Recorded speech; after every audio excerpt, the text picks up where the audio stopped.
अस्सलामु अलैकुम। एक बहुत ही गुनहगार शख्स हज अदा करने चला गया। वहाँ काबा का गिलाफ पकड़ कर बोला, इलाही, इस घर की ज़ियारत को हज कहते हैं और कलमे हज में दो हरफ हैं।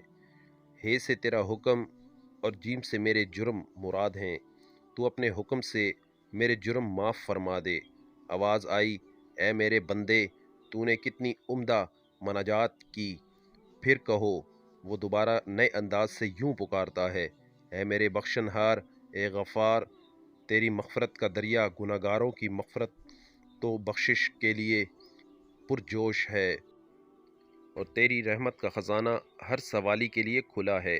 इलाही, इस घर की ज़ियारत को हज कहते हैं और हज दो हर्फ पर मुश्तमिल है, हे और जीम। हे से मेरी हाजत और जीम से तेरा जूदो करम है। तू अपने जोदो करम से इस मस्कीन की हाजत पूरी फरमा दे। आवाज़ आई, ए जवान मर्द, तूने क्या खूब हम्द की। फिर कहो।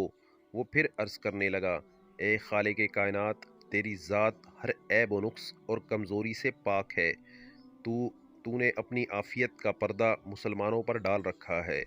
मेरे रब, इस घर की ज़ियारत को हज कहते हैं। हज के दो हर्फ हैं, हे और जीम।